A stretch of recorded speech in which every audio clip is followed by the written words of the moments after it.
Latinos help turn Southwest, West a deeper purple and blue. Flagstaff, Arizona, there was that Democrats were not doing enough to bring out voters, especially Latinos. But that Hispanic voters came out in historic numbers, and in the Southwest and parts of the West, this made a difference for Democratic candidates. The midterm results also helped change the narrative. When it comes to the Latino vote, this election may be a watershed moment where the results are defined more by what is, rather than what could have been. Raquel Terán, a newly elected state legislator in Arizona's District 30, said the changes are the first she's seen of this magnitude in over a decade. "I've been doing this for 12 years, it's been red, red, red. Now we are purple," said Terán, who threw a subpoena challenging her citizenship status. "We are going in the right direction, and what energizes me is the base. We have a solid group," said Terán. Elected Democrats to 4 statewide offices, U.S. Senate, Arizona Secretary of State, Superintendent, and Corporate Commissioner. Elected their first 2 Latinas in Congress, Veronica Escobar and State Senator Sylvia Garcia. In a much-watched race for the U.S. Senate. Entire House delegation is now occupied by racial and ethnic minorities, and the state elected its first Latina Democratic governor, Michelle Lujan Grisham. Newly elected Congresswoman pulled out a major upset in a district that has only been in Democratic hands twice in the past 60 years. Defeated Republican Senator Dean Heller by almost 5%, and the Democrats won races for and lieutenant governor, while also further expanding their power in the state legislature. Kate Marshall, who was elected Nevada's lieutenant governor, has family roots in. Perhaps most symbolic, even further west Democrats turn once deep red and California blue. While groups wait for more figures on midterm voting, legislators and organizations point to several factors that helped increase Latino turnout. Early voting data showed tremendous energy among Latino voters. There was an estimated 174% increase in Hispanic early voting. Polling showed that Latino interest in this midterm election. Whereas in 2014, 37% of registered Latinos showed interest in the election compared to previous elections, in 2018, the number increased to 55%.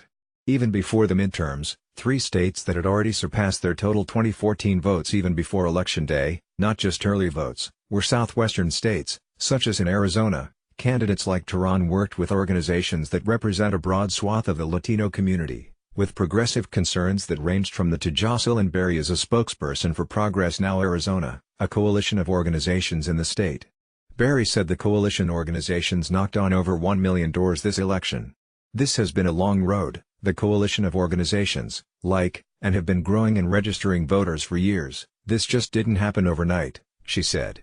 Even Democrats who didn't win in the midterms, like gubernatorial candidate David Garcia, overcame other Democrats in the midterms largely on the energy of these groups who threw their organizing weight behind him in the primary election. Representative Ben Ray Lujan, DNM, chairman of the Democratic Congressional Campaign Committee, including hiring minority contractors and minority businesses for their engagement strategy.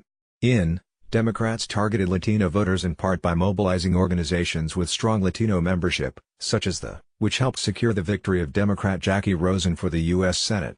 In Arizona, the DCCC targeted candidates in heavily Latino districts, like Democratic House candidate Ann Kirkpatrick in Pima County, adding her district to their list of races receiving support from the official arm of the Democrats in the U.S. House of Representatives.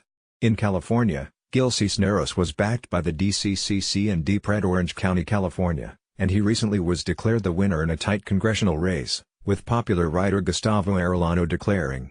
Candidates like Latina Xochitl Torres Small mobilized to harness voters in a year that saw more growing dissatisfaction with the current administration, especially among Hispanic voters. She ran a solid campaign to beat a Republican candidate who tied herself to President Trump, indicating that in a year where the races were largely about the president, southern New Mexico sided with the Democrat, said Gabriel Sanchez, an associate professor at the University of New Mexico. This is the first woman to ever represent CD2 in New Mexico, which is also indicative of the pink wave. Torres Small raised a record-breaking $1.9 million in the final quarter of the election. According to this was the most money raised in a quarter by any congressional candidate in New Mexico history. But Torres Small also worked to create broader voter appeal in her traditional Republican district, including by security and reminding voters she supports gun rights while calling for gun safety measures. Increased turnout among Hispanics is significant considering it has remained fairly stable since the 1980s, despite a growing population. The has produced their voting and registration supplement after every election since 1980. Latino turnout in 1980 was 46%, reaching a high of 52% in 1992, and then struggling within that range ever since. The turnout rate among Latinos in 2016 was just under 48%. Turnout numbers in midterm elections are lower than in presidential years for all groups and particularly Latinos, who had a record low of 27% in 2014. Some of the reasons for lower participation rates are structural, such as barriers to participation in some states, including and a disregard for details, like to constantly changing locations for voting on election day. When it comes to political parties, Republicans and Democrats have been criticized for not doing enough to reach out and mobilize Hispanic voters. After increased participation in the midterms, the question, especially for Democrats and progressive organizations, is whether they will continue building on the momentum ahead of 2020. Some groups say they're ready to build on their recent political victories. "We are not slowing down," said Progress Now Arizona's Barry is an associate professor and chair in the Department of Politics and International Affairs at Northern Arizona University. Stephen is a proud native of Los Angeles, and has a BA from UCLA and a PhD from UC Irvine in political science. Stephen's research focuses on the rising political and social influences of the Latino population in the United States, and explores the ways our perceptions about race and ethnicity affect their relationships in our everyday lives. Follow Stephen on Twitter, @ProfNuno.